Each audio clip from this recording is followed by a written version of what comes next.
It is Wednesday, March 20th, and the Dong Report is back in your life. I am Matt Modai, and I'm here to give you my two favorite MLB home run predictions for tomorrow's game between the Padres and the Dodgers.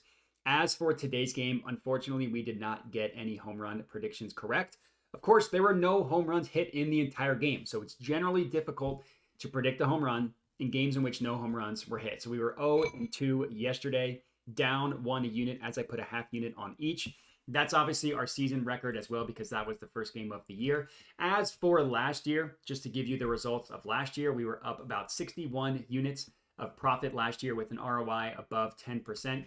So last year was amazing. I'm hoping I can continue that same success this year.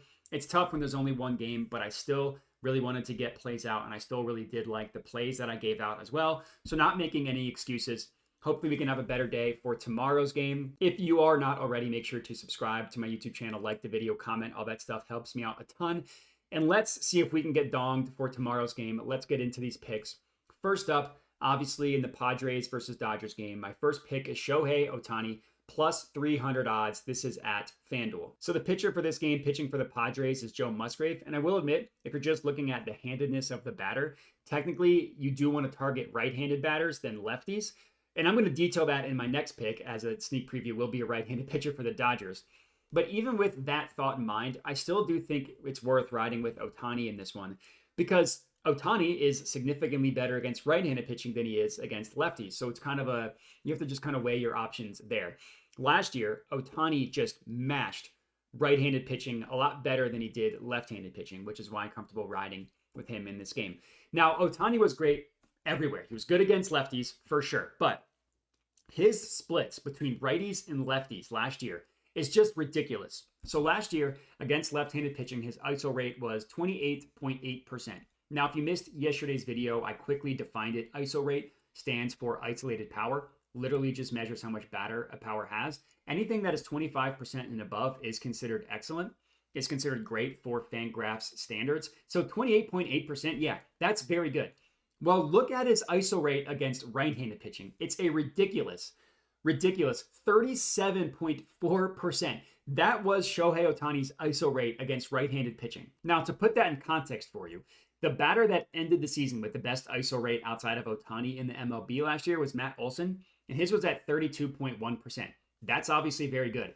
But 37.4% is just nutty. And that's kind of the reason why I'm comfortable riding with Otani tonight, because even though Joe Musgrove, yeah, you want to target right-handed batters against him, for Otani, you want to target right-handed pitchers.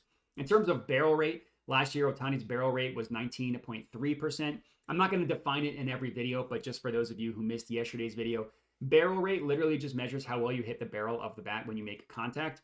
Anything 15% and above is considered excellent. Otani's is at 19%. That led the MLB by far. The next closest guy in terms of barrel rate was at 17.1%, and he was the only player above 17%. And Otani was at 19.3%. It's just crazy. I also like the fact that Otani was seeing the ball yesterday. He had the hardest hit of the game by far in terms of exit velocity. He had a hit that had an exit velocity of 112.3. For context, the player that had the best average exit velocity last year was Ronald Acuna at 94.7. Obviously, it's just one ball, but he smoked it. The reason why it wasn't a home run, it was because he only had a launch angle of 11 degrees.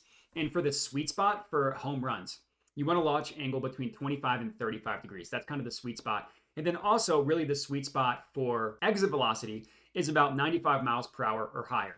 So the hope here is that Otani is able to hit one as hard as he did yesterday, just with a little bit more degrees, and that just launch it into the moon. That's our first pick. Next up, same game, same team. We're taking Mookie Betts to hit a home run, plus 450 odds at Bet365. So as I mentioned earlier, you want to target right-handed batters against Joe Musgrove because he's a much worse pitcher against righties than he is against lefties. Obviously, that's good for Mookie Betts, who's a right-handed batter. But I just want to dive into those splits a little bit to show you what I'm talking about.